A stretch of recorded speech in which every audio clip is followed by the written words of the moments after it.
Hi friends, welcome back to another Tesla weekly analysis video. And in this week's video, I will not only cover charts, but also cover Q3 earnings, which is just reported. So two videos in one. Tesla has just announced the quarter 3 earnings a few hours ago, and there was a 1-hour conference call. So I aim to digest the entire 1 hour's worth of conference call and digest it to less than 10 minutes for you guys. Shortly after earnings report came up, Tesla stock jumped $50, up 20%. That is massive. And I actually have been predicting to you guys that this is the direction I feel that Tesla stock will go to, and I'll explain it in the technical charts later on. So now let's have a quick overview of today's video.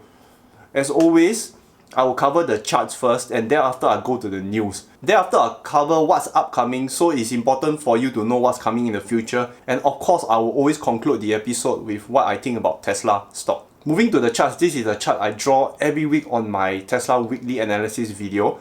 And there's nothing changed. I didn't change anything from this chart, so you can actually check back my older videos. I can put the link up here for you guys. So this is where I predicted Tesla stock will go to in the green box over here. And when Tesla launched the Q3 earnings, the stock gapped up to about $307 right now. So that brings it to the territory of around here. When the US market opens, the stock for Tesla will be trading around the $300 range. So let me explain this chart, which I've been drawing for a few weeks already. The stock price has came down, and it actually came to a wedging pattern. Wedging pattern means the stock price is squeezing in. Okay, it's ready to burst. I do not know whether to burst up or down. So that was why many weeks ago I was telling you that the stock will burst. So before the earnings, the stock price actually burst out the wedge. So it has probably have a confirmation on the bursting out of the wedge. And in last week's video, I said that the stock will trade around the red color box. So as what it did trade around the red color box, and now it's going to be in the green color box region, at least for the next few weeks, right? So the Tesla stock will trade now around the $300 range. If you want to get the latest trading range, do tune in to my latest Tesla weekly analysis video, and I'll keep you updated weekly on the trading range on Tesla. So for now, I see Tesla trading around the $300 range, a gap up here, and this green box here which I drew in many weeks ago. Since we know that Tesla stock has gapped up to according to my green box region, what I'm going to do is I'm going to narrow down the trading range of Tesla where I will see trading at least in the next week or so. So I'm just going to narrow this box down to probably this is probably where I see Tesla stock will be trading for at least the next week or so. Friends who have been tuning into my weekly analysis video and you have followed my prediction, congratulations, you have earned plenty of money. So now let's move on towards the Q3 earnings. I broke down the 1-hour conference call and the earnings report to 2 slides. So this is the summary of Q3 Tesla. So the first point, Tesla had a $383 million increase in cash to their bank account, and overall it added to $5.3 billion. So this is probably the biggest reason why Tesla stock has gapped up significantly. Because you see, a company do not go bankrupt because it's not earning money. Simply a company goes bankrupt because they run out of cash. And I'll actually do a video on that, and if the video is launched, I'll put the video up here. Why is this so bullish? It's because Tesla managed to raise their cash by $383 million without loaning from the capital markets. This means Tesla is on the road to self-sustainability already, and this is a very bullish sign for the company. So the next point is they have a $371 million free cash flow. They have a GAAP profitability of 22.8%. Right now, among mass car manufacturers, Honda has the best profitability per car. And Tesla, with a GAAP profitability of 22.8% each car, they exceeded to be the most profitable mass manufacturer car in the world. And this is the next biggest factor that probably caused Tesla stock to jump by $50. Gigafactory Shanghai started trial production.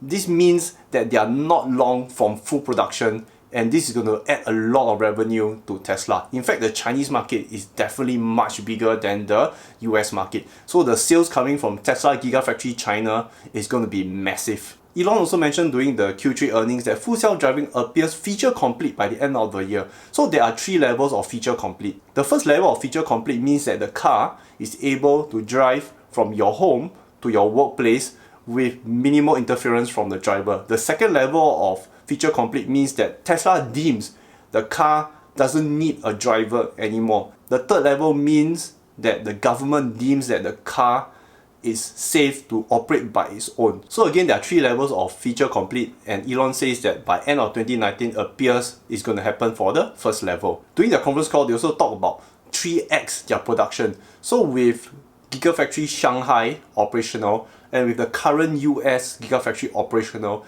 and with the upcoming Europe Gigafactory, which again I think is in Germany, they will 3x their production because they got 3 gigafactories. And that probably means more than 3x the revenue in the future or greater. Tesla also mentioned the return to profitability. Okay, this is something that a lot of people didn't expect because they expect Tesla to be burning cash for a longer time. But the thing is, they are profitable and probably they'll be actually earning money without needing to raise cash from the capital markets ever again. So this is a very, very bullish sign. The next is they were talking about the Tesla service. So what is Tesla service? When you buy a car, you need a service center. If anything goes wrong, you can actually bring your car to the service center, and they spend a lot of money building service centers all around the world, and they are expanding as fast as they can. This infrastructure that they built will eventually be a profit generation for the company. And in this case, the Tesla service center is one of the key to Tesla's growth, because if you're talking about people buying a car and if there's no service center around them, do you think that they will buy a Tesla car? If they see a Tesla service center near them, that is probably one of the biggest key driver to people buying a Tesla car. Management also mentioned that the demand is growing and the backlog is increasing. So imagine they are having problems fulfilling demand.